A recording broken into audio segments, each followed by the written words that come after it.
Assalamualaikum warahmatullahi wabarakatuh. Sahabat-sahabat yang berbahagia, kali ini ada sebuah kisah, 4 kisah karomah Syekh Khalil Bangkalan, nomor 2 membuatnya disegani ulama Masjidil Haram.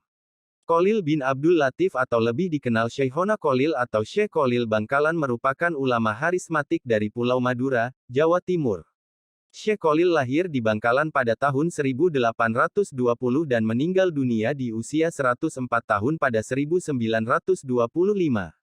Syekh Khalil al-Bangkalani berasal dari keluarga ulama. Ayahnya merupakan Kiai Haji Abdul Latif yang mempunyai pertalian darah dengan Sunan Gunung Jati. Sementara ibunya yakni Syarifah Khadijah, putri Sayyid Asror Karomah bin Kiai Abdullah bin Ali Akbar bin Sayyid Sulaiman Kanigoro Mojo Agung.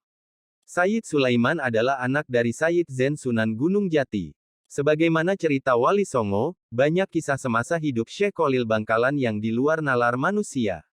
Cerita-cerita kelebihan atau karomah dari Syekh Khalil ini telah dikisahkan lewat lisan ke lisan, terutama di lingkungan masyarakat Madura. Berikut ini 4 kisah karomah Syekh Khalil Bangkalan. 1. Tertawa keras saat sholat. Kisahnya pertama yakni tertawa keras ketika sholat.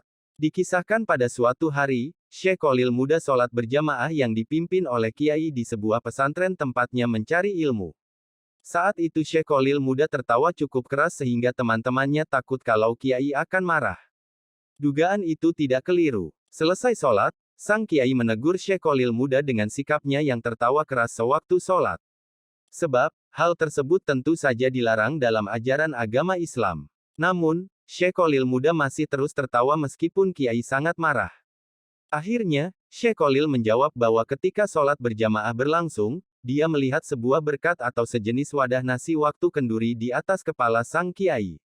Mendengar jawaban itu, sang Kiai sadar dan merasa malu atas sholat yang ia pimpin karena sang Kiai ingat bahwa selama sholat berlangsung dia merasa tergesa-gesa untuk menghadiri kenduri sehingga mengakibatkan sholatnya tidak khusyuk.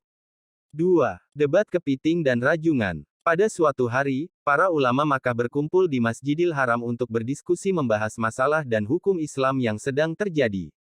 Semua persoalan didiskusikan tanpa hambatan dan selalu mendapat solusi serta kesepakatan semua ulama. Namun pada masalah mengenai halal atau haramnya kepiting dan rajungan, terjadi banyak pendapat dan tidak menemukan solusi. Pada waktu itu Syekh Khalil berada di antara peserta diskusi. Melihat jalan buntu, ia lalu minta izin menawarkan solusi untuk masalah tersebut. Akhirnya, Syekh Khalil dipersilakan naik ke mimbar oleh pimpinan diskusi. Setelah tiba di atas mimbar, Syekh Khalil berkata, "Saudara sekalian, ketidaksepakatan kita dalam menentukan hukum kepiting dan rajungan ini menurut saya disebabkan saudara sekalian belum melihat secara pasti wujud kepiting dan rajungan." Semua ulama yang hadir dalam diskusi tersebut menyetujui keterangan Syekh Khalil. Dia lalu berkata lagi, "Saudara sekalian, adapun wujud kepiting seperti ini," katanya sambil memegang kepiting yang masih basah. "Sedangkan yang rajungan seperti ini," sambungnya lagi sambil memegang rajungan yang masih basah. Melihat itu, peserta yang hadir merasa terpana, suasana menjadi gaduh karena keanehan tersebut. Mereka heran dan bingung dari mana Syekh Khalil mendapatkan kepiting dan rajungan dengan sekejap mata. Alhasil setelah kejadian tersebut, Syekh Khalil menjadi ulama yang disegani di antara ulama Masjidil Haram. 3. Ke Makkah naik kerocok. Pada suatu sore di pinggir pantai daerah Bangkalan, Syekh Khalil ditemani oleh Kiai Syamsul Arifin, salah seorang murid dan sahabatnya. Mereka membicarakan urusan pesantren dan persoalan umat. Tanpa terasa, waktu sudah berlangsung lama dan matahari hampir terbenam. Tiba-tiba Kiai Syamsul berkata, "Kita belum sholat asyar, Kiai." Syekh Khalil pun langsung beristighfar menyadari kehilafannya. Kiai Syamsul berkata lagi, "Waktu asyar hampir habis, kita tidak mungkin sholat secara sempurna." Akhirnya Syekh Khalil meminta Kiai Syamsul mengambil kerocok, sejenis daun aren yang bisa mengapung di atas air, untuk dipakai ke Makkah. Setelah mendapatkan kerocok, Syekh Khalil menatap ke Makkah dan tiba-tiba kerocok yang ditumpanginya melesat dengan cepat ke arah Makkah.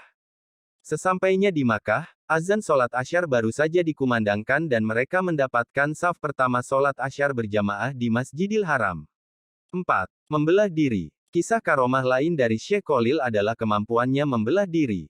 Artinya, Syekh Khalil dikenal dengan kemampuannya bisa berada di beberapa tempat dalam waktu bersamaan. Suatu waktu pernah ada peristiwa aneh saat dia mengajar di pesantren. Ketika sedang mengajar, Syekh Khalil melakukan sesuatu yang tidak terpantau mata dan tiba-tiba baju dan sarung beliau basah kuyup. Kejadian ini pun sontak membuat para santri heran. Keheranan dan teka-teki itu akhirnya baru terjawab setengah bulan kemudian ketika ada seorang nelayan mengunjungi Syekh Khalil. Nelayan itu mengucapkan terima kasih karena saat perahunya pecah di tengah laut, Syekh Khalil langsung datang dan menolongnya. Cukup sekian dari cerita channel Cerita Islam, semoga bermanfaat. Jangan lupa like, comment, and subscribe. Wassalamualaikum warahmatullahi wabarakatuh.